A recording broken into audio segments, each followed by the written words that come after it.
Okay, it is recording. So, welcome to the April task force meeting.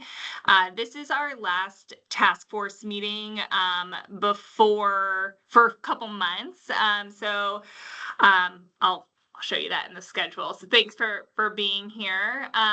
We're going to start with just checking in on where we are with the schedule, and then touching on a little bit of old business. Technically, everything we're going to talk about today, except the public outreach meeting number 4, is old business, since you're seeing a complete draft of the zoning ordinance. But this is the first time you're seeing it all together. So we counted that as new business. We do want to just touch on, though, a couple things that we talked about last month regarding public feedback. And then we'll spend most of the time talking about the draft ordinance map with a focus on any kind of remaining questions, concerns, edits that might be needed. And then I also do want to reserve probably the last 20 minutes or so, maybe a little longer, depending on how things go, to talk about the 4th public outreach meeting, which will be next month. I wanted to get your feedback on structure. As you saw that email from Chris, the Board of Supervisors has an idea for how they'd like the meeting to be structured. So want to spend the last part of the meeting discussing that. As I mentioned, after this meeting, we're going to take a little break from our monthly task force meeting. A lot of what we're going to be kind of focused on in the next couple of months are just some cleanup items and really getting it ready to go to Planning Commission and then the Board of Supervisors for public hearings. That public will be able to speak and provide feedback, but the bodies are not taking any action at those meetings. So the purpose really is an informational presentation to those bodies and then to get their feedback. So those will be held in June and July, and then we'll come back to you at the end of July and regroup and share out what we've heard, make any kind of final edits, and then we'll launch into, that will be the final task force meeting, and then we'll launch into the adoption. Are there any questions about the schedule? Okay. Just a couple notes on the deliverables and the drafting schedule. As you've seen, the compiled draft ordinance is before you tonight, with the exception of Article 5, the Historic Preservation chapter. So I know a couple months ago we looked at that article. Since then, we've gotten some feedback from the Historic Commission, and they're doing a little bit of a deeper dive into that article and working with staff and our team on edits to that. So that is not ready tonight, but once that is put together, and we're aiming to have that in draft form at least before the May public meeting, we will send that to you so you can add comment and provide comment in a written form. So I would just add to that the Historic Commission's comments weren't all that much. There was some minor stuff on it's essentially just some procedural cleanup, and then looking a little closer at the demolition and demo by neglect components. So we will keep you updated. Okay, so for old business, I'm gonna move this over. Last month clicked the wrong button. Last month we shared some initial feedback from what we were sorting through after the public outreach meeting number 3. We mentioned that we were putting together an FAQ document and then a summary of that feedback. So just wanted to let you all know that those documents are live. I believe Chris mentioned that also at the Board of Supervisors meeting. So the zoning FAQ, it's first thing in the resources. people can download it. It is pretty extensive. Let's see, yeah, 20 pages of questions about the project process. And then gonna scroll down to the other header. So project process, some zoning and land use 101. So what's a comp plan, what's zoning, some references to the municipality's planning code, information about uses. So by right, special exception, conditional use. And then some things that we just heard a lot of in the feedback. So concerns about uses such as pawn shops or boarding houses, liquor stores, and why it's important to name those in an ordinance in Pennsylvania. It goes on about how lot zoning regulates dimensional kind of standards, and then what happens after the adoption of a zoning ordinance and map. Essentially sharing that after the zoning ordinance and map is adopted, property is still owned privately, and people have to want to change something on their property for the ordinance to kick in. So we just kind of want to make sure that there's no thought that like this will mean immediate change or development. I think you guys did a great job with that FAQ. I think it goes a long way to help resolve some of the concerns and uncertainty that we saw at the public hearing. People were just really alarmed because they didn't understand what was going on. And I think that's a really good document that you guys put together and should go a long way to allay any of those concerns that people may have. And it's easy to find. It's right up front, so a really nice job, everybody. That's what we want to hear. Yeah. So once again, this is while we are towards the end of this process, part of that fourth public meeting too is like we don't know what questions. A lot of this was because we heard questions from the general public that we hadn't maybe heard before. So there's always opportunity to add to this. So yeah, just pointing this out is a great resource. And then in addition, in the public outreach tab, under everything you ever want to know about the third public outreach meeting, there is this summary document here. So if anyone asks you about where the comments went or, questions, those are good resources. One note is that the summary is a feedback summary. It is not a record of every single response we received. It's a summary of the thematic kind of topics that emerged. Okay, any questions about those? And thanks, Jeff, for those kind words. Okay, then we will get into the meat of the meeting.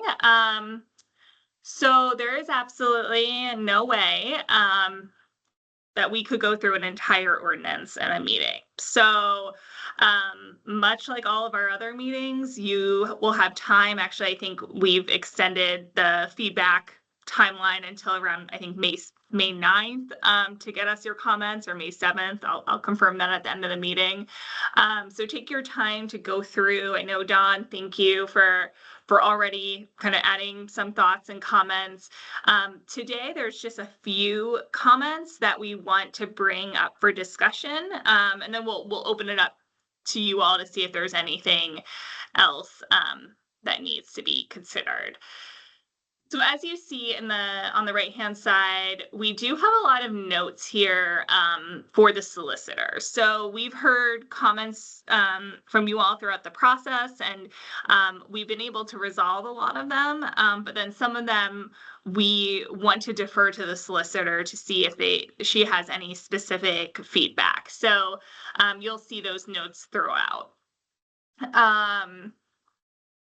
One thing we wanted to discuss with you, because we kind of ran out of time during our natural resources protection article discussion.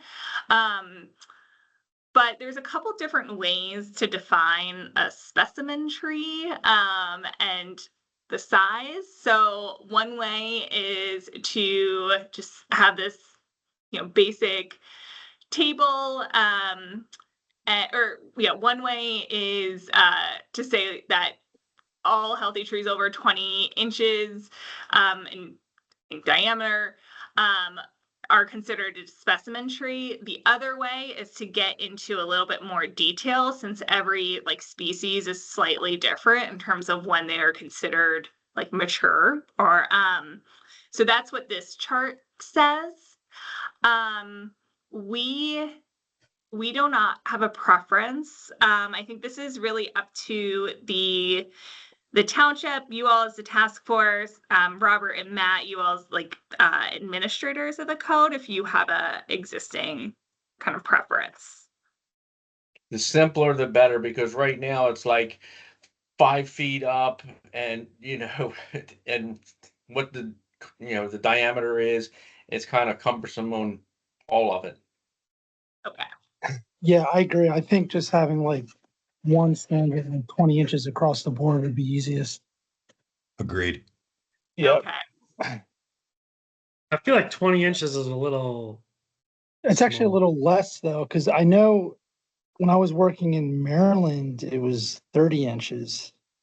But Yeah, like Pocopson Township Yeah. does 32 inches and greater. And then any trees between 20 or 24 and 32, it's only by specific specimen.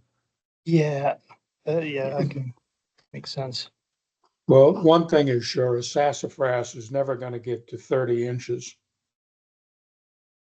You can look that up. There'll never be a sassafras specimen. Yeah, so there is a reason for having variations. Yes. So I think it's perfect. I mean, it's easy to identify what tree it is, and those all make sense from my perspective. One thing we could look to do is maybe simplify, so right now there's just, it's all these, different sizes. Maybe we can, our team can look at maybe 3 buckets. So it's not necessarily, and different species go into the bucket. So it's maybe a 20 to 25 or something. I hear you, Robert and Matt, and then I also hear what Don and Tom were saying. So meeting in the middle somewhere.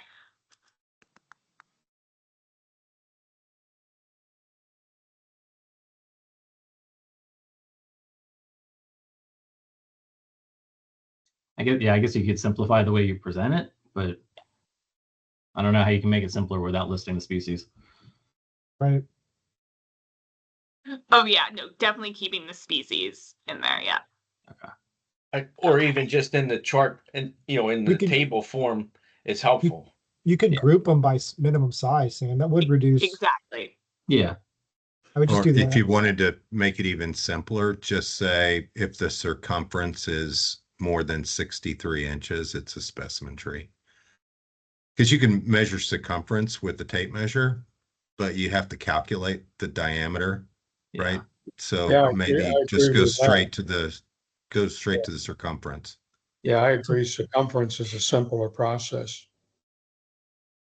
You almost have But to I cut think the industry standard would be the diameter at breast height. Yeah. You could do circumference at breast height. Yeah.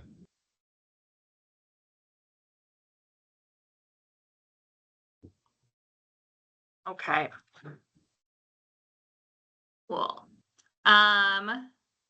The next comment is actually, I'm gonna turn it over to Seth, but this goes back to a conversation we had a couple months ago regarding the innovation district and wanting to allow for there to be some flexibility with types of uses, but also given that that's one of the, it's due to the location near the interchange, it's kind of an ideal area for development that will contribute to the economic development of the township, that the task force didn't necessarily want to see a sprawling single family subdivision.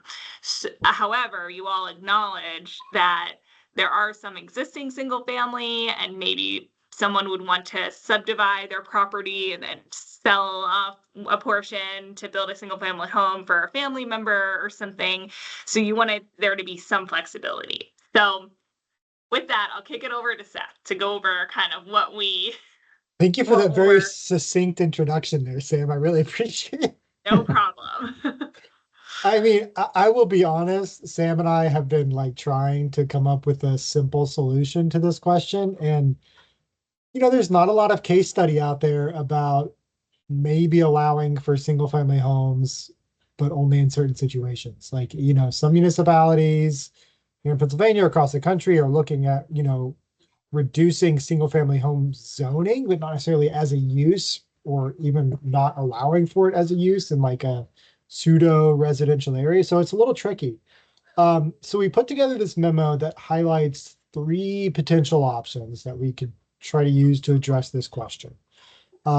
Going from kind of least restrictive to potentially most restrictive options 1 to 3. The first option would be doing similar to what we did in the residential flex district, is some types of housing mix requirement that really only allows you to do standard single family detached housing if you have developments that are less than a certain acreage and size, and then you could do that. But then anything over, sorry, a total number of units.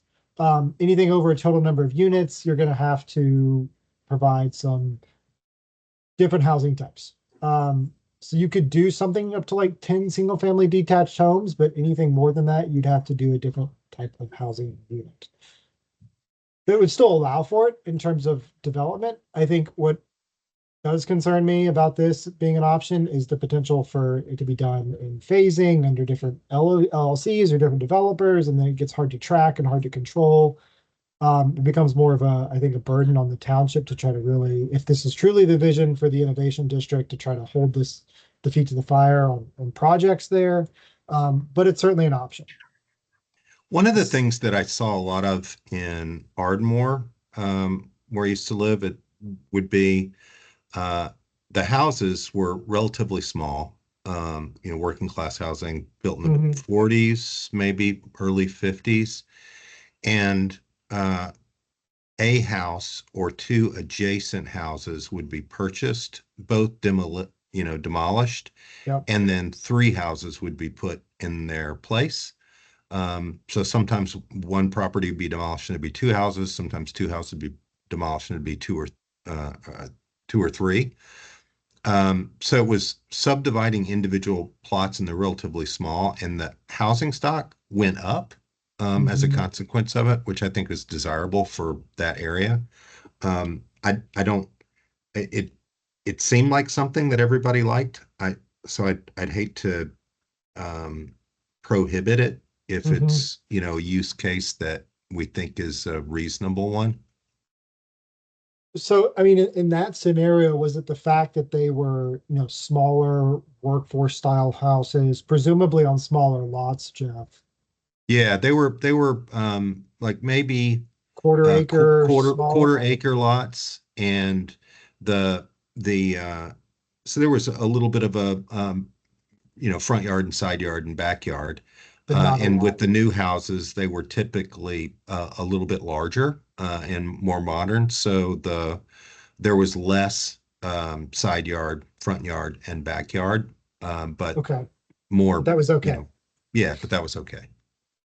I mean, yeah, that's certainly an option. I think what we've been wrestling with here is, do we want to do, I mean, we could, as part of either the baseline underlying district or like any type of consideration for conditional use, establish maximum lot sizes to prevent some massive sprawl of single family homes in this area. It's certainly a viable option, right? Maximum lot sizes exist all the time, and even for specific types of uses. So I think that kind of either goes in line with kind of option 1, but more so option 2. Sam, if you want to scroll down. Only one thought, just with the maximum lot size thing, is right now the area doesn't have access to wastewater. And so it falls into like it's an acre minimum. And so even if there was a maximum, it wouldn't help in the case of kind of like a sprawling development. But okay, sorry. No, that's a good, no, that's a good point, Sam. My point was, I don't understand the trade-offs and why you wouldn't just make it a conditional use. If someone comes in and says, we're going to run sewers, we're going to build $1 million houses, well, why not? Because it's just the prime real estate in the township for commercial. Well, I'm personally kind of more option 3. We've had stuff like White Clay looks like it ought to be a great place. How long has that been in limbo?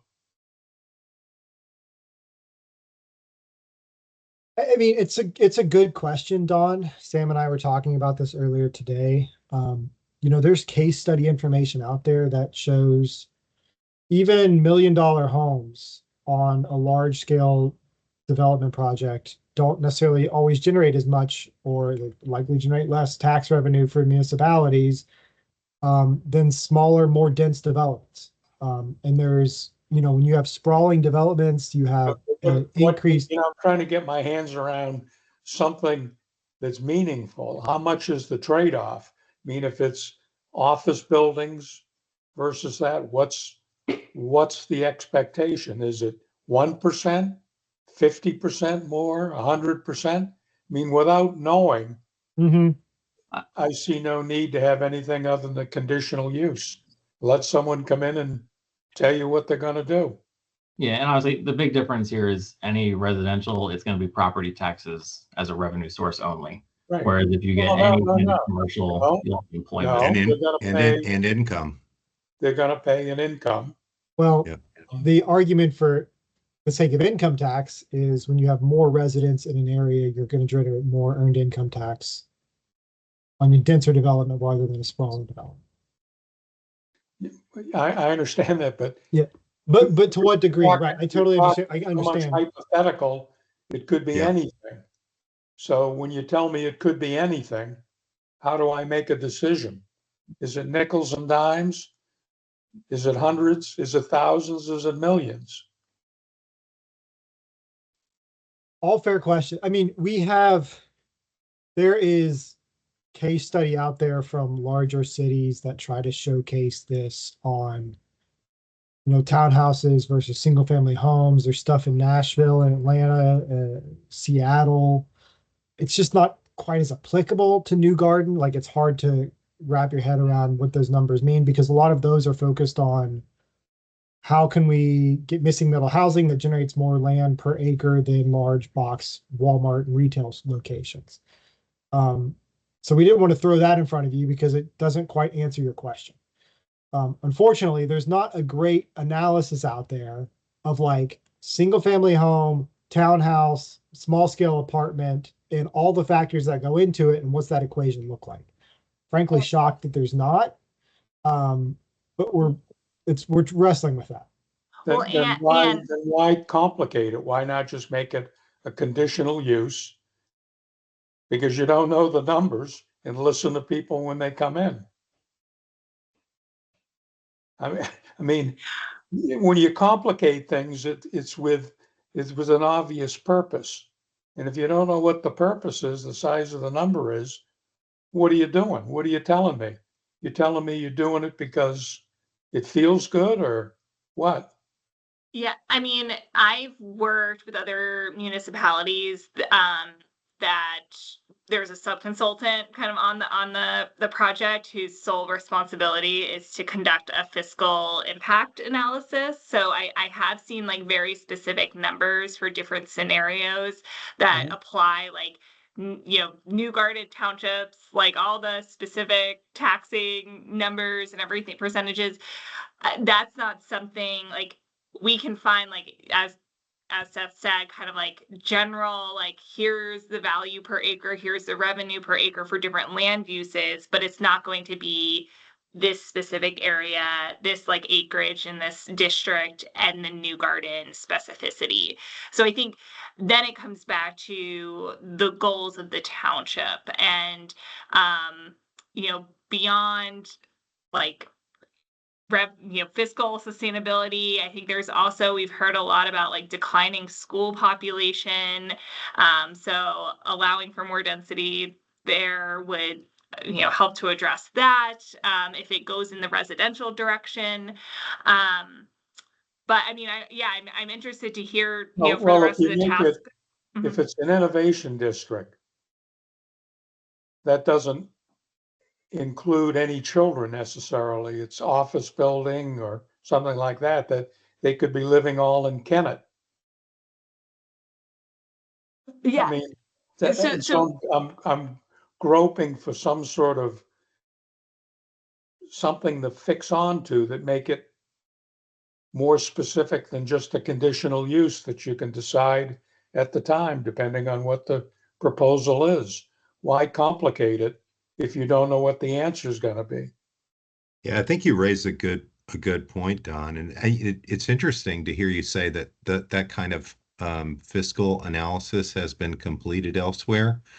I know all of us are concerned about economic sustainability, and Chris isn't on the call tonight, but I'm curious whether in your conversations we've considered doing that and have chosen not to for some reason. Do you know any of the background or context around sort of that sort of analysis for us? Well, I think they've thought about it. If you were at the township meeting, right?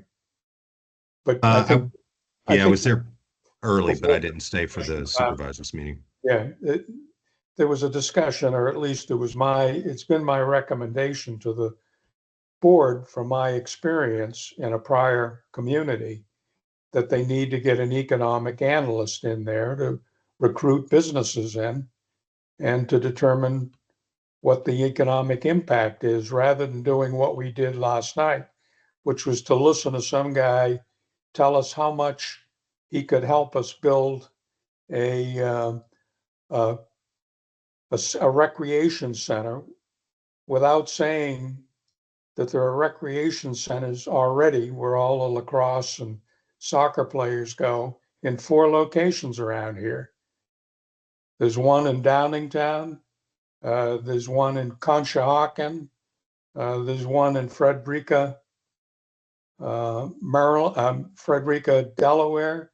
There's one in, what did I miss? I said Downingtown. Oh, Westchester. So there's 4 locations, and he's saying we ought to do this and maybe put up some bonds. That's crazy. Yeah. That'd go big with the public, right? What did the board say? I just out of curiosity, I apologize if I'm derailing. Well, there was no answer. There was no answer.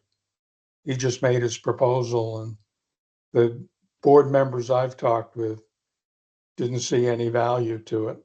And all it did was shake everybody up, because the prior township meeting was on fire over just that stadium thing, because they saw it coming into the zoning. Yeah. So I go to all those 4 places. I know exactly what they do to traffic. And if you go to Conshohocken, you're at the junction of 476 and 76. You go to Frederica, there's a major highway right by there. You go to Downingtown, it's easy in and out.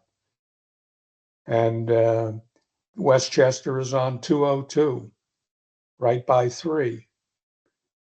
Where are we? We're in a 41 that has no chance of expansion. Can you imagine trying to make 2 more lanes on 41?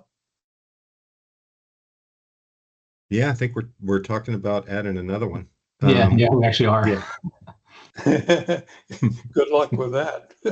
Well, it would help. It'd be an easy way to deal with some of the issues. Anyway, I'm sorry, Samantha, for derailing this. No worries. This is good conversation. I listened to all the Board of Supervisors meetings, so it's very timely that this process is happening, those discussions are happening. So going back to kind of Don's point, how does this group feel about just single unit detached as a conditional use. This is Sam. I appreciate it. I've seen in another community where the developers come in and they each make their pitch as to what percentage of the housing would be single family, what percentage would be senior housing or disabled housing and low income, and the elected officials, you know, they lean one way or another, or they start to state what they would like to see in terms of the mix of housing based on, I guess, what's going on at the time and what's needed. Sam, I'm having trouble hearing you. I apologize. So Don't apologize. Sam, I can try to kind of recap, but please let me know if I've got it right.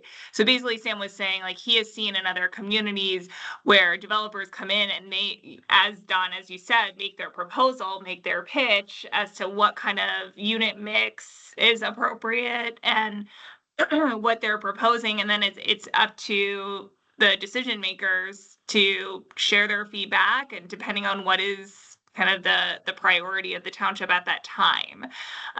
So Sam, to me, and please let me know if I'm off base here, but to me, you were saying kind of agreeing with like conditional use rather than imposing any kind of housing mix, just having single unit detached as a conditional use.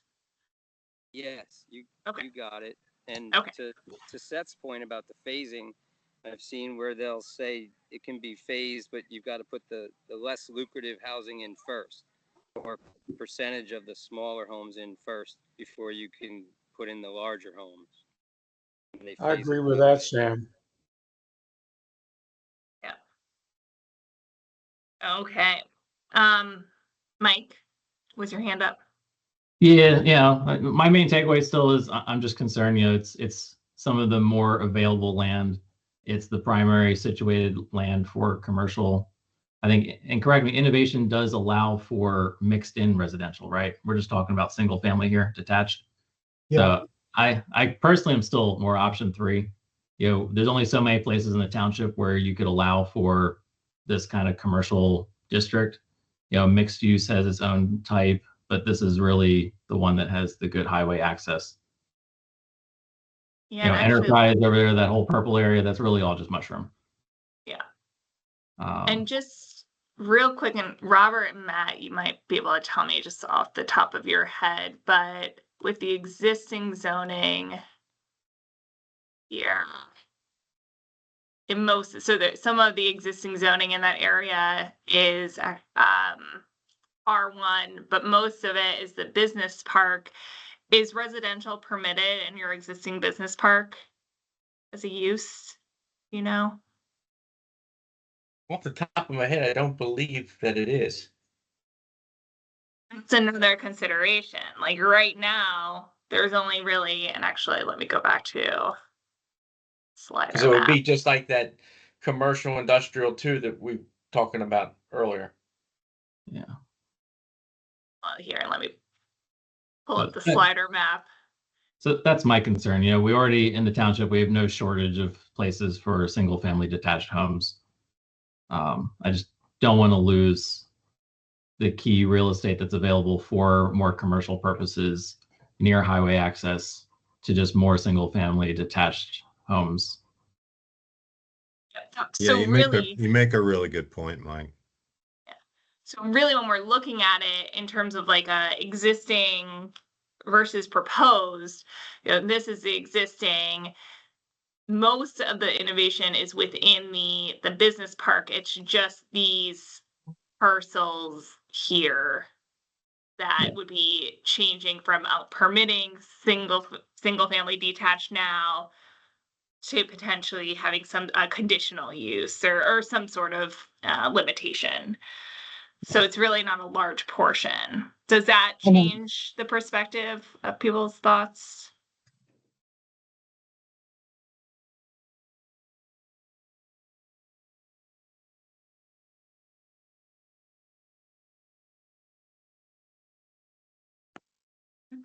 I think, correct me if I'm wrong, I think this conversation really began primarily because we did not permit it And there's just some concern about existing property owners and, that might have a house right now that they'd want to subdivide, and not wanting to put a burden on that, existing kind of single property owner, rather than wanting to attract a large scale development. Is more so finding almost like a workaround for that one-off circumstance. Which I think is acceptable to do via variance. Yeah, that's, to me, Mike, that's the logical conclusion. Is if it's the position of the township that we want to preserve this economically viable land for commercial development, or like a true mixed residential product, or some combination there within, we recognize there's going to be outliers. There's really not a whole lot you can do within an ordinance to kind of resolve that question, that issue on its own. You have to lean on a special approval process like a variance to make that possible. Now, that does open up some uncertainty, right? Because variances are not a guarantee. And that's kind of the risk you take, I guess. Variance requires a hardship usually. It should, yes. But there's not a lot of rejections, Sam. You know that. What reality is.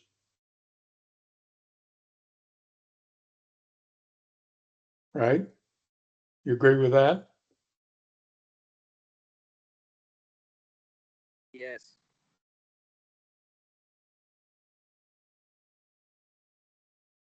So I'm still hearing kind of like a mixed I don't think kind we of have any changed. I consensus. kind of changed my mind. Mike really kind of sold me on the idea of, let's preserve it. And there is the variance option in the case of the scenario we described. And, Don, you're right. Sam, you're right. If somebody comes with an appeal and says, hey, this is what I want to do and I can't do it. I think we have historically been very sympathetic to those appeals. So Yeah, I mean, right.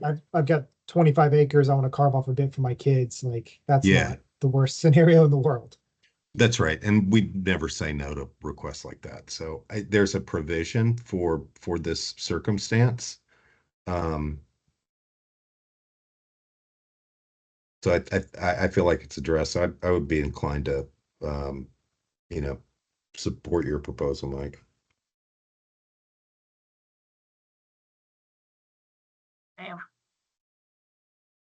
Sorry, lean in option 3.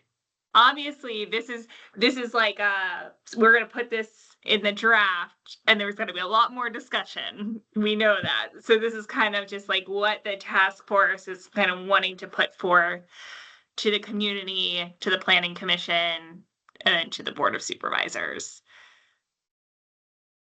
Samantha, I can also ask around to see if anybody else in the county has dealt with a similar thing, to see how they managed it as well. I'll ask the other planners. Thank you. We could always try to get Chris's feedback too, what his impression, what the board would kind of prefer here too. Yeah. Okay. And Samantha, I was just going to add, I did confirm the current business park zoning does not permit residential. I just looked through the ordinance, so. That's a pretty kind of compelling part for me too, just knowing that we're really not changing the property rights of most of the district. Okay, so this is kind of like a tentative decision / putting a pin in it. We'll circle back with township staff. This could also, because of the first set of those meetings with planning commission and board of supervisors not being like the official adoption hearings or meetings, there's a lot of kind of flexibility. So like we can come to the table too and say, hey, we know this is a lot to look at. Here are some specific questions that the task force wants feedback on. And we can flag this one as one of them. That sounds fine to me. Okay. Great. Thank you. that might be a good question to keep for the roundtable setup. If you get a group that's if you get a group that is from that area, what's their thoughts? Mhm. Right. Okay, so going back to the full ordinance, Don, I see you added a comment in the parking and circulation section under the RV and boat requirements about Mhm. if there's an exemption, if the boat or RV was parked in a spot prior to the new code fence requirement. Right. I mean, It's a strange event to me. I mean, you move the vehicle, it's mobile. The boat and the RV go and come. And if it says a 6-foot high privacy fence, I'm guessing you could drive around this township and find numerous variations of the violation of this already. And what does that mean? Does that mean that everybody that's already parked an RV would tell you they've already parked it when you go to enforce it? yeah, since correct me if I'm wrong, because I know you were working on this, but this provision only applies if it's stored on a lot with multi-unit dwellings. Right. So it would not apply if it was a single unit. Right. So it's That more is correct. Yeah, I would struggle to think that there's that many multi-units where this is the case. I mean, I certainly could be wrong, but yeah. I mean, that I think would be like right. That's your. I mean, most of the 90% of the time, 95% of the time, we've got a boat and RV parked on the property. It's someone's single family house. They park it in the driveway, right? Yeah, but that's not a multi-unit dwelling. Yeah, that but I wouldn't- mean, So then it doesn't. It's going to do it is just going to park it in the driveway, whether it's a multi-unit dwelling or not. And is it really realistic to put a 6-foot fence around a driveway and a multi-unit? Just seems to me it would be hard to even imagine this. so 2-unit, like a twin house or a townhouse are different housing types. And so those are to me a multi-unit, like a 3-unit or a 4-unit building or a 6-unit building, would not have individual driveways for the unit. I think the idea here is that like if it's in a shared parking lot, that there has to be like a separate, it can't just be like in the parking lot, it has to be kind of separated. That was the intention behind this regulation. But this would not include like a townhouse that has a driveway or a twin house that has a driveway, because that's not a multi-unit dwelling. Why would you allow it at all? You mean allow for parking an RV? Yeah, At those RV types or of boat. properties. Yeah. In those kind of units. It's a fair question. I guess my thought would be just because someone lives in a multi-unit building, they Can't have they they have have the to, they have right to to find park their somewhere else to find it. vehicles Yeah. in the same way that someone that lives in a single unit building does. But I'm not sure, like, are there existing multi-unit properties that do have an RV park boat like that? I don't know if anyone's aware of. We don't have a lot of multi-units here, really. Yeah. I'm surfing through Google Maps and nothing's coming to mind. Yeah, and the only one that comes to my mind is one that's in a larger lot, single family dwellings, where he actually put the arborvitaes on his side and parked his Yeah, I RV remember on, that. so the neighbor looks at it. Yeah, Yeah. right. Remember that. Where was that? But outside of that, I mean, I don't know where this Yeah. circumstance populates. I mean, And then most the other part, most HOAs have some kind of a rule against that. That would be my next comment. The HOA probably wouldn't allow it. So is this something, I mean, we could simply remove it. You still have the side, rear, and front yard setbacks. Just treating multi-unit as any other use, rather than overcomplicating it. Does that make sense to the group? Well, I don't know. I mean, I don't have a problem with a 6-foot fence being in there. I just wonder about the reality of it.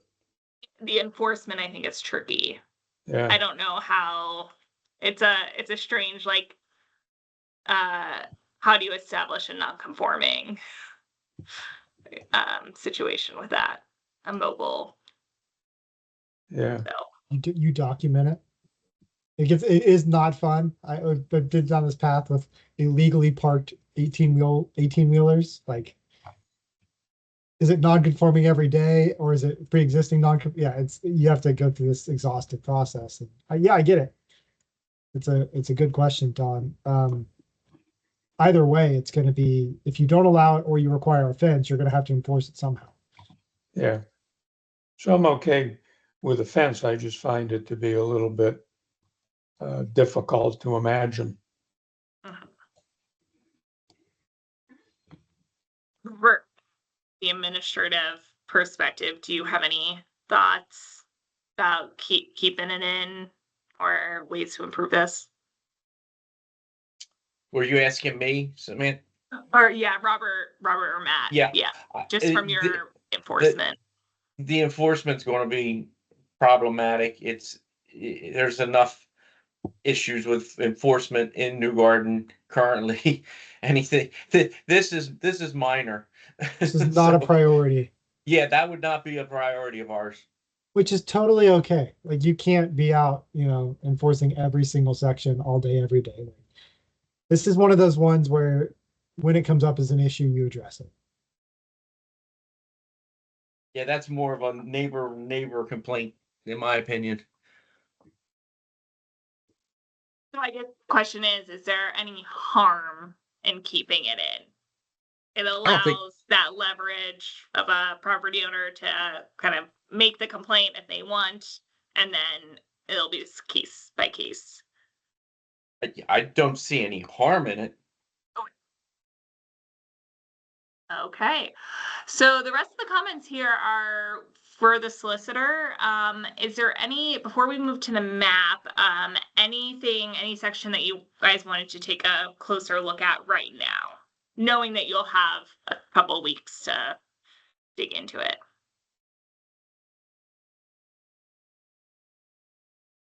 And then I guess also just for the group, when we were working on this compiled draft, we were circling back to all the previous drafts and the comments that you put in and either trying to resolve them or responding to them.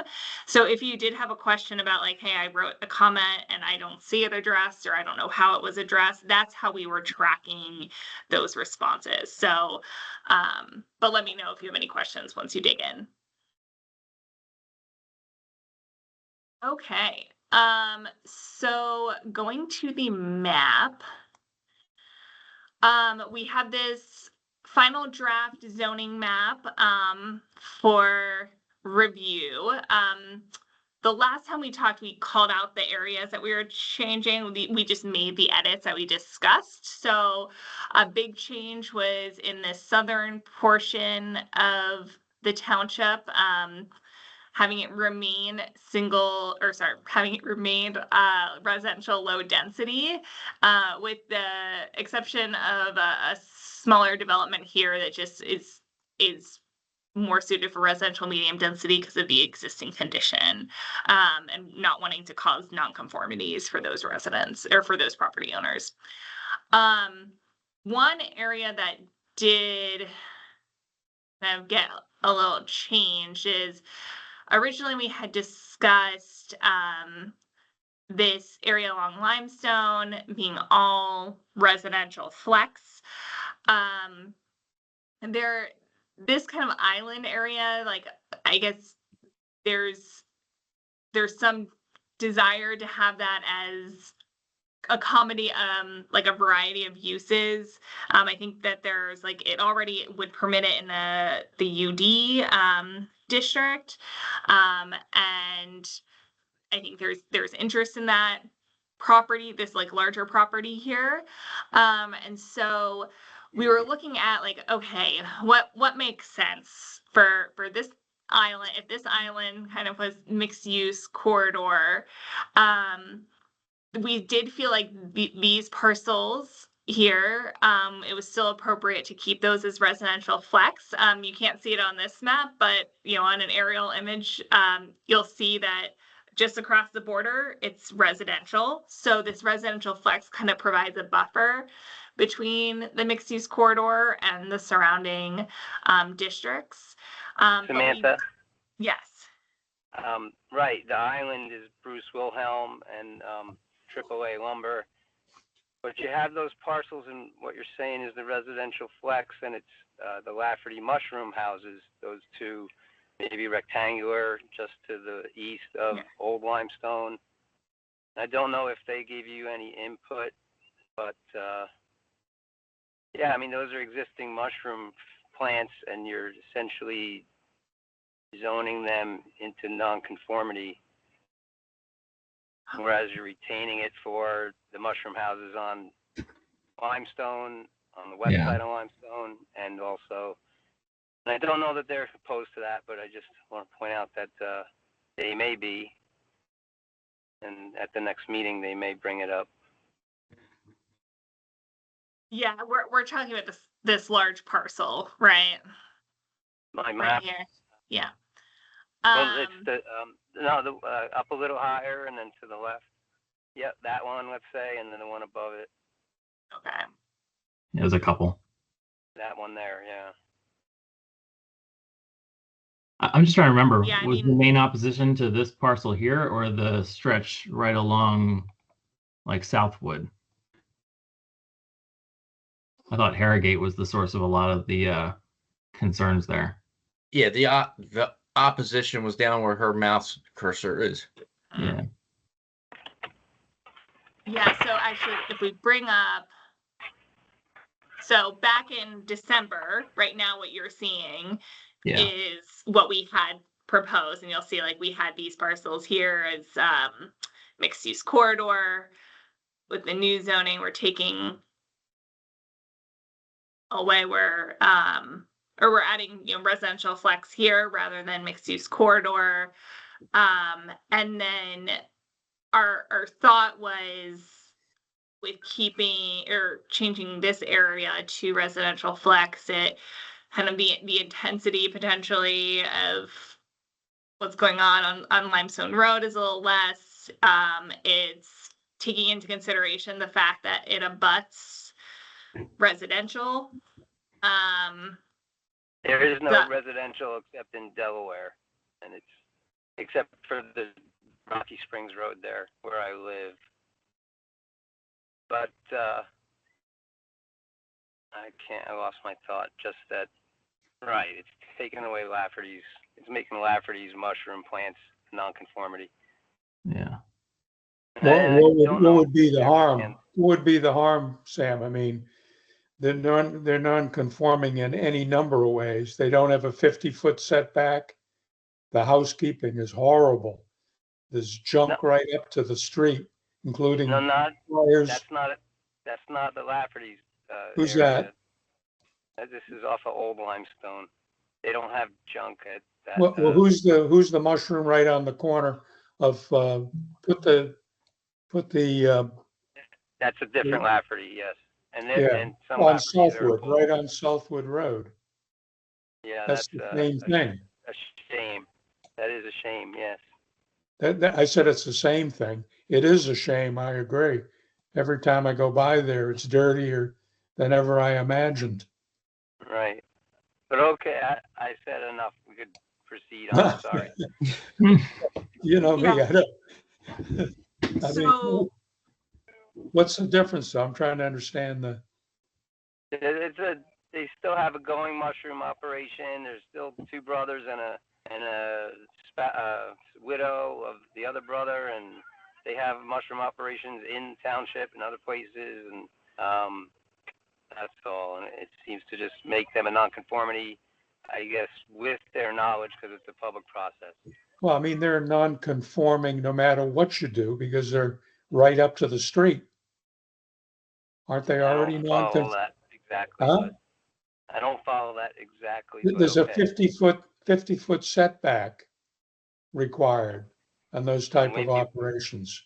So They're one of right their up to mushroom this, house, huh? one of their doubles. So one of their doubles is 50 feet of old limestone road.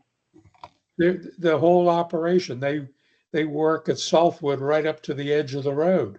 There's junk all over the place. Well, so setback is mainly applying to buildings, not Yeah, equipment. but they're right up, go down and measure it. There's no way they're 50 foot off. No, I look forward to residential housing there, in the 60-acre field. Yeah. And it may be that they will bulldoze the mushroom houses at some point. So Yeah. Yeah, I think it goes back to like a conversation we had a while ago about there is a balance between wanting to make sure that there's not an excessive amount of that we're not causing a lot of nonconformities, but the areas that might be happening is because this zoning update is bringing the map into alignment with the goals of the township. So like where there is that inconsistency, there might be nonconformities. So And if they leave, then you've got it where you want it, correct? yes, exactly. We would want to You don't, see you don't bring RF in, there. you don't bring in the same thing. And Sam, I don't think that's right about building because they had an argument with Kaolin about 50 feet for the storage of hay. And they had to bring it back, the township had 100-foot setback and they cried about it and said it only had to be 50 feet. So the storage was included in that 50-foot setback. yeah, the Laffertys have only been here 150 years and owned most of the township at one point, but it's okay. Well, there are a lot more forums for public kind of discussion and discourse. I think I just wanted to circle back as like this is a change between like the map that you saw last month and this month, just based on closer evaluation. Mike. Yeah, I would just say my position, I would lean more towards the original map that we had back in December. Mixed use. Yeah. Yeah. We were trying to strike that balance between. I understand if we want to try to switch some things along Southwood, just to make sure we're not impacting like the Harrogate community. But my take, being up against residential in Delaware, like the outer extents of Delaware that we're butting up to is the most rural part of northern Delaware, whereas it's the most busy part of our township. There's a shopping center just down Route 7, like not even a quarter of a mile. Yeah. So got to keep that in mind that it is still a main artery intersection between 7 and 41 there. And I think once again, this is a good kind of flag for like, hey, this is an area that we still have discussion on.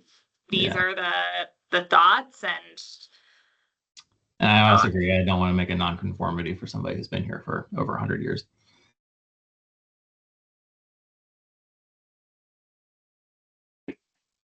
Okay. Everything else on the map was pretty much there was just some cleanup items. Like Mike, thank you for flagging some parcels. It seemed a little odd. We caught a parcel up here that should have been Enterprise because of where it was, but it was RL before. It was this one right here where my mouse is. Are there any other kind of questions or areas that you wanted to zoom in on and take a closer look?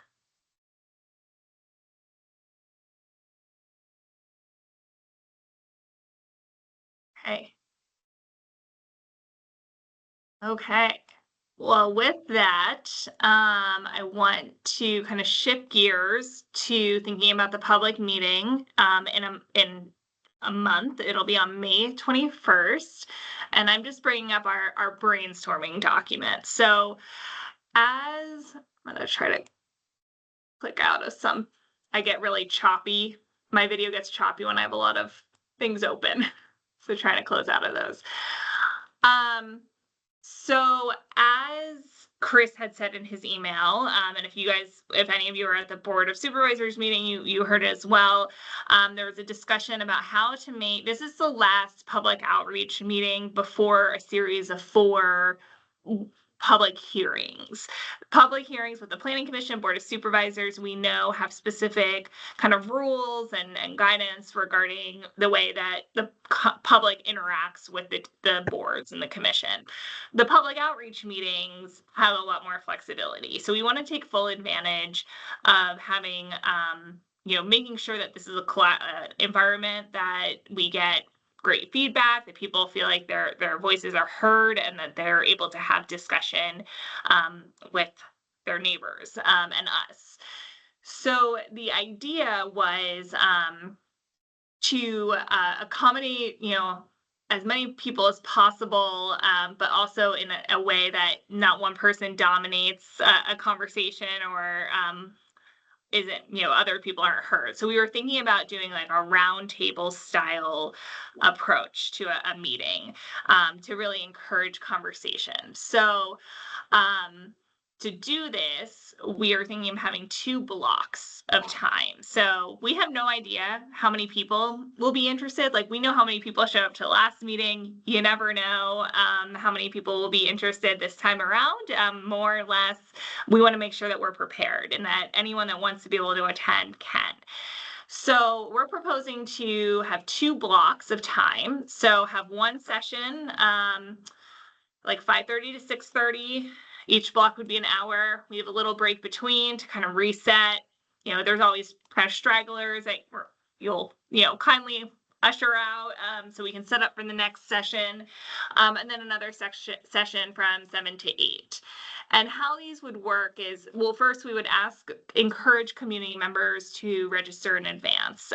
It wouldn't be like mandatory. I don't think we would turn people around unless we were at like a capacity issue. But asking people to register in advance just helps us kind of understand the demand and how to accommodate. So the way this would be outlined is, or laid out, is that community members would arrive, sign in, and get assigned a table, right? So you walk in with your group of 10 people, all from your same neighborhood, or maybe you're a family or whatever, you all know each other. Our goal is like, we want community members with different perspectives from different, thought processes to be able to communicate with each other. A lot of us, outside of zoning and stuff, but a lot of us just in our daily life rarely get to interact with someone that has a different opinion than us. So this is a good opportunity to encourage that. So if a group walks in, they get a different, popsicle sticks, they get split up into tables. This also ensures that each table has an equal amount of people at it, that we don't have some tables with like 2 people at it, others with 12. So once everyone arrives, we'd have a very brief presentation, just setting the scene for the meeting, going over kind of the purpose and structure of the meeting, establishing some like group kind of ground rules, and then knowing that we're not going to be coming back together as a group at the end, so ending with next steps, making sure that people know what the next steps are in terms of the public hearings.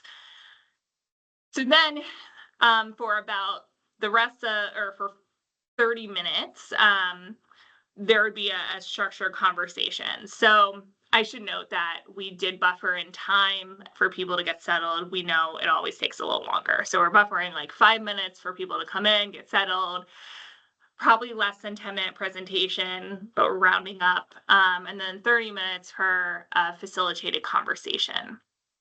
Our idea here is that a table can accommodate 10 people. We were aiming to have a township staff member or member of Michael Baker at every table, and then a member of our task force and the planning commission also at every table, just so that there's like, you know, 2 people kind of representing the township or this process at each table. And then, you know, 8 residents or stakeholders, whoever attends. The idea is that one of the staff members or consultant team members or one of the task force members or planning commissioners would be a facilitator. The other would be a note taker.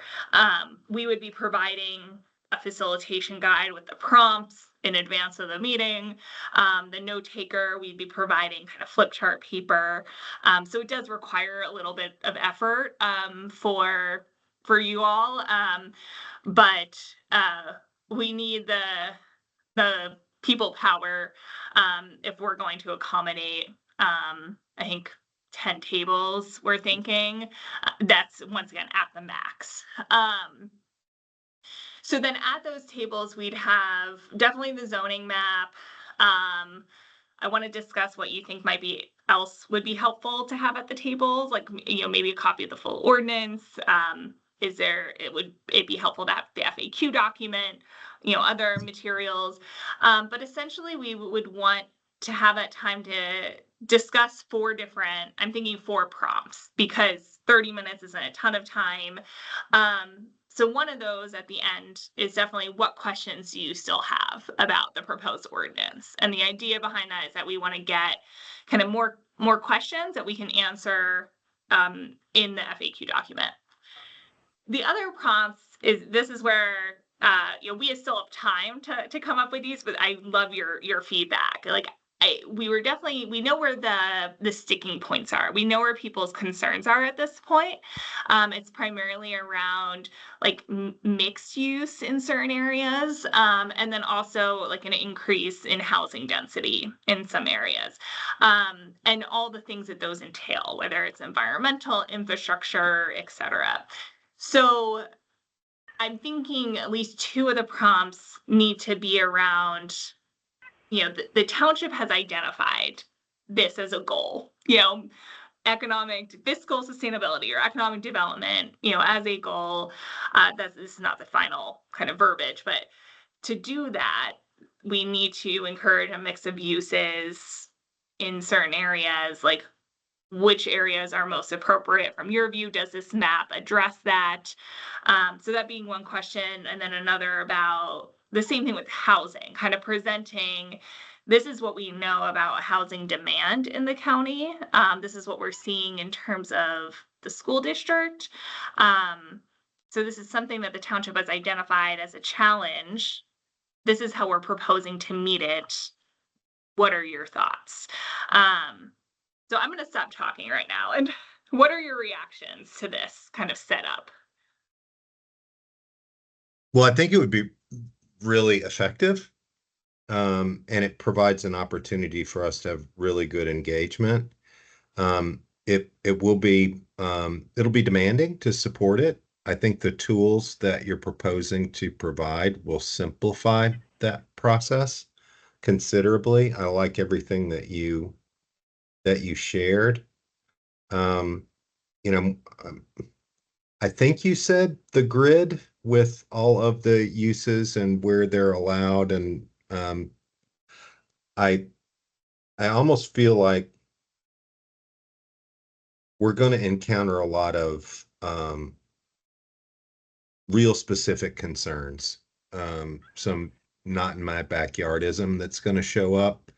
And I think giving an opportunity for people to register their concern or objection in a systematic way where they can see that we're recording it will be helpful. And I don't know the best way to do that. Certainly open to ideas.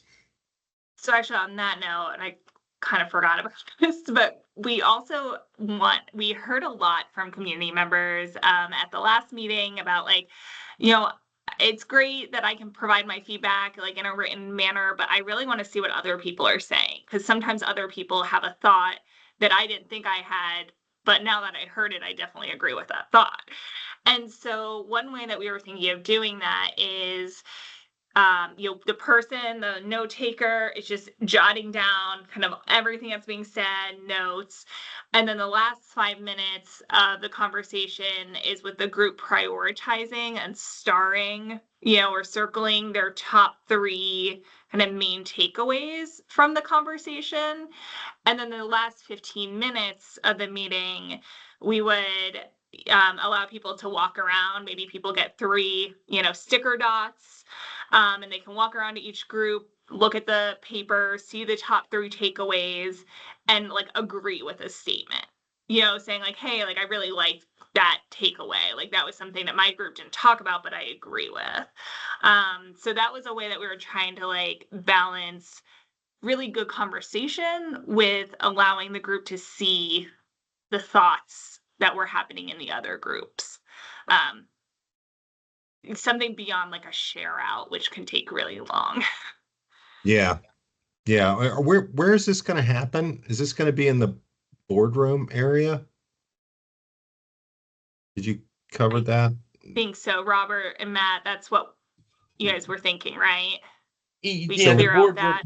the boardroom, but we could incorporate, because I think 10 tables is going to be too much for just the boardroom, as noisy as it gets, so we can incorporate where the planning commission meets. Yeah, I was just thinking about the boardroom has the advantage of that big screen. So if we wanted to have sort of a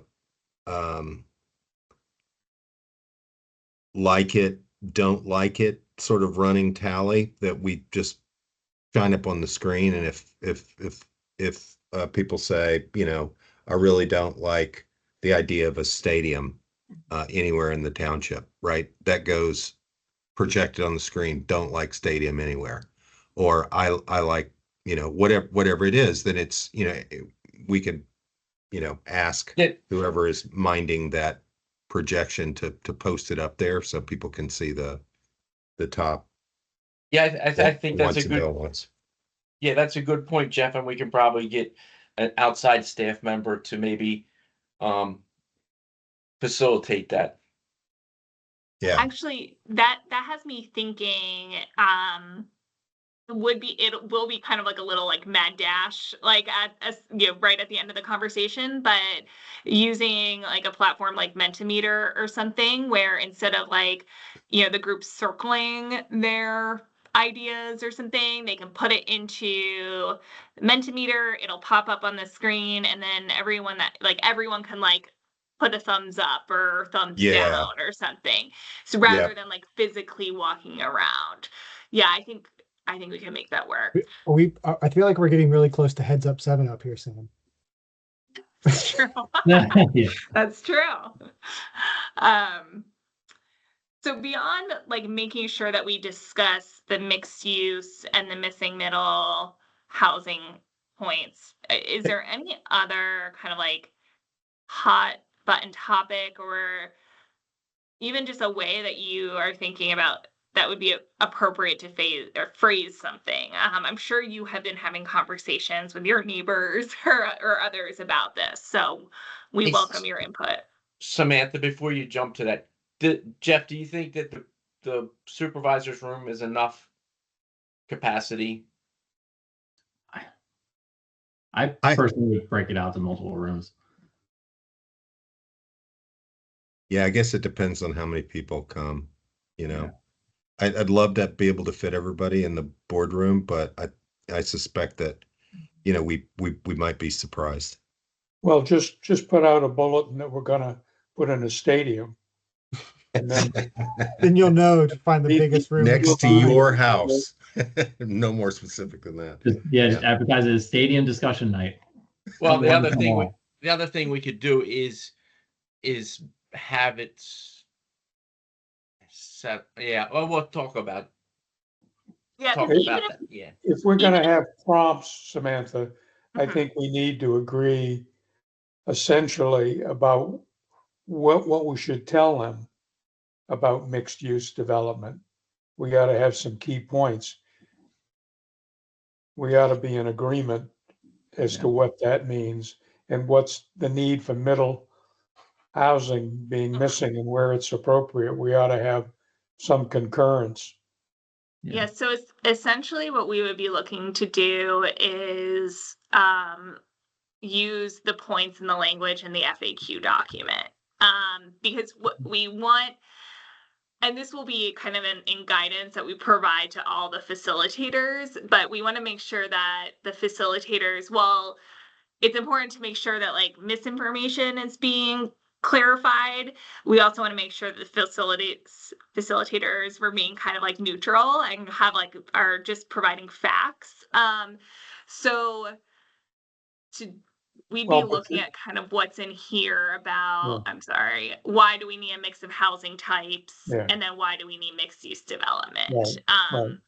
So, and kind of like sticking with that, and then like, depending on how the conversation's going, and people can add kind of their additional facts. Yeah. But that's a good point. Yeah, and I should note, like, when we get closer to this, we'll be, obviously touching base with you all to see your availability and your interest in participating. But our goal would be like, with any facilitator, especially, and a note taker is a little more straightforward, but any facilitator, we provide you kind of like all the support that you would need. I would be floating around. So it would be very kind of like set up for you. Right. Yeah, that's great. I'd be happy to do it. I'll throw my hat in the ring if you would have me. Great. Another tool, and I hope this, it could be complicated. I don't think it has to be, but it's hard to go from a table to a definition to a color-coded map, and try and maintain the state of all those fairly specialized things in your head when you're trying to, where you live. Sure. And, would it be possible to have a version of the map that isn't color coded necessarily, or at least there's an overlay of some iconography to reflect what it's about? So if it's mixed residential, there's a bunch of large house, little house, townhouses. If it's commercial, little icons of commercial enterprises. So you can see on the map what it means, rather than seeing red, and red means flex, and flex, I go over here and I, Sure. if, show a mix of things directly on the map.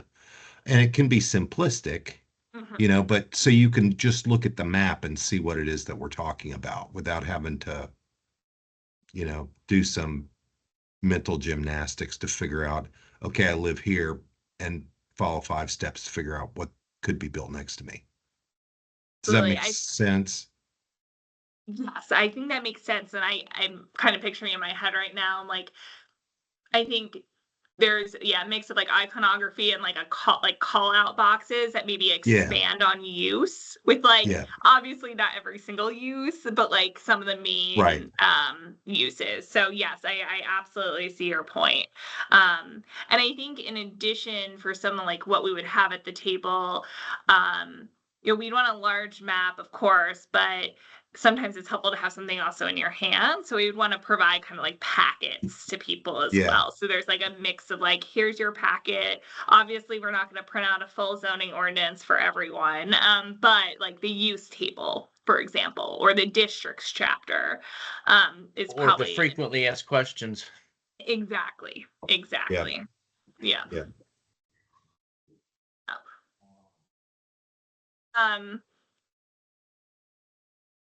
Any other, so something that I've been thinking of, and it's kind of hard because there's a lot of discussion at the last meeting about the goals of the project. The township board is very aligned on the goals like that were in the RFP that was put out a while ago. Those goals were based on the comprehensive plan, and those goals are what is guiding this zoning ordinance update. At the last meeting, there was some discussion about, well, what if these are not the goals, right?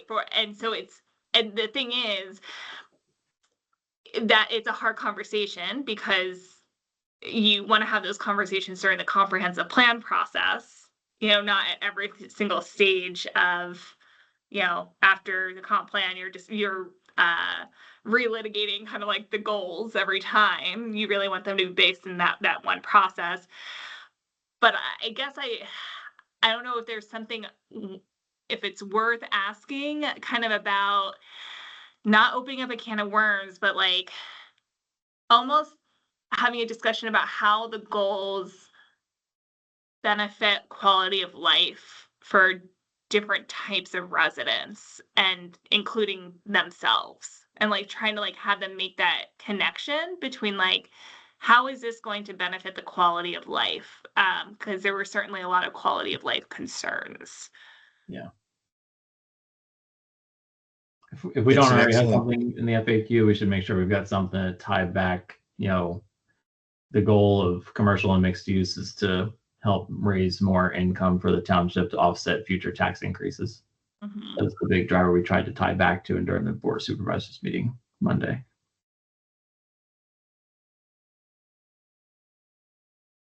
Exactly. Okay.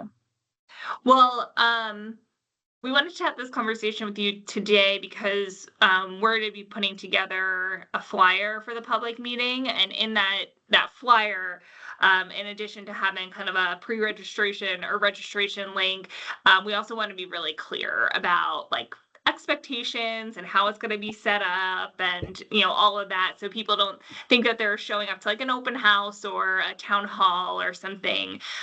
So we're going to be putting that together this week, getting that out to you all, getting it on the website so it can start being advertised. I am going to adjust the calendar invite for you all. I think right now it's just maybe 6 to 7:30. I forget the exact time. We're going to extend it to include kind of like for those 2 hours. So we will update that as well. Still the 21st though, right? Till the 21st. Yes, we Okay. wanted to make sure it wasn't on a planning commission day. Yep. Any other thoughts about the public meeting before we talk about next steps? Okay. I'll just throw this out here. Chris isn't on, but and Jeff kind of jumped up and said that he would help. I think it's pretty important that the task force kind of takes a very active role in this meeting, because it is really your project, and for the township manager to be labeled as has been labeled, like he's driving this whole thing. So I think it's kind of critical that when we get to this next step, that the task force does take a lead in the process. I Just agree, for- Robert. just for what that's I was worth. surprised. I was really surprised at the adversarial Yeah. feeling in some of the public reactions, and we feel like more like neighbors than government coming down on them, maybe. So I think that's your point's well made, and I think it helps if we play a big role and are willing to do that. Agreed. I'll be there the whole time. Yeah. You got me. Thank you. Yeah, and I know, I think all of you on this call right now, you guys have been at all the other public outreach meetings. I've seen you talking to people, so appreciate all the effort to this point. And yeah, I think once again, we'll be reaching out with more like specific logistics of like how many note takers we need and how many facilitators. So certainly if you're not feeling comfortable being a facilitator, there are opportunities to still contribute kind of in a lead way. Thank you for saying that, Robert. Okay, so in terms of next steps for the task force business, you do have some time to look over the draft ordinance. We are requesting kind of written feedback, draft ordinance and map, written feedback by May 7th. Our next task force meeting will be on Wednesday, July 23rd. And actually, I think I will be virtual because I will be out of town. But basically at that meeting, we'll be discussing what we heard at the public outreach meeting, what we've heard from the planning commission and the board of supervisors during those initial hearings.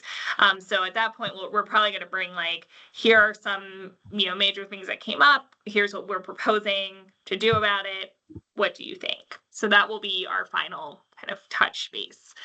But between now and then, as we discussed, we have the public outreach meeting. I just put 8 in red because I know it said 7:30 before, but it will be from 6 to 8. And then there will be a series of public hearings. The date for the planning commission meeting is set for Wednesday, June 25th at 7 p.m. We are aiming to present to the Board of Supervisors in July. There is still some, depending on their agendas, whether it's going to be kind of part of their meeting, if it's going to be a special meeting. So to be determined on the date of that. But we're aiming to have that meeting before we touch base with you all at the end of July. And then the kind of official adoption period will kick off in late summer, early fall, aiming for August, September, to meet with the Planning Commission. At that meeting, the Planning Commission will make a recommendation to the Board of Supervisors, and then that kind of triggers a public comment period, a 45-day public comment period, where the county reviews the ordinance, and it's out just for general public comment. At the end of that, we take the ordinance to the Board of Supervisors. They consider the public comment that was received, and then they consider the Planning Commission recommendation, and then ultimately make a decision. So that, once again, is a little bit up in the air, just kind of a waterfall, like one date affects the other. So we're aiming for fall. So any questions about that? The outreach meeting doesn't need to be like 5:30 to 8, right? It was 2 1 hours with a half hour in between. Yes, you're right. I was like playing around with time. So yes, I will change that. Yeah, 5:30 to 8. Yeah, so it'll be 5:30, 6:30, 7 to 8. Yeah. Thank you. And then I guess one other note, it's not going to necessarily affect a lot of the business that we have as a task force, but maybe it's something we might be talking about a little bit in July. But as any of you that were at the Board of Supervisors meeting know, the supervisors approved the contract for the Saldo update. So zoning and Saldo work together. It's really important to make sure that those are consistent. Plus the township identified a lot of kind of issues with the existing Saldo. So we'll be working with Robert and Matt and the township on the Saldo and kind of trying to align those roads kind of together so that zoning, Saldo kind of are adopted around the same time and can be implemented together, enacted together. Okay. Is the task force going to have to review anything associated with that effort, or is that just completely separate? So we have to talk about specifics with the township. There won't be any additional like meetings per se, but because a lot of like the Saldo stuff can be kind of technical and like dry and not as interesting as zoning and not much to discuss, but there might be certain topics, especially like around like circulation and access and lighting and all of that might require like a conversation with you all. So we'll certainly keep you in the loop. I don't have that information right now, but we'll share out any expectations as soon as we have it. Cool. Thank you. Okay. In the meantime, I see a little bit of sunlight left, so go enjoy this beautiful evening. Thank you so much for joining tonight and for the discussion. Thank you. Thanks, Thank everybody. you. Have a Night, good night. everyone. Thanks. Good night. Bye all.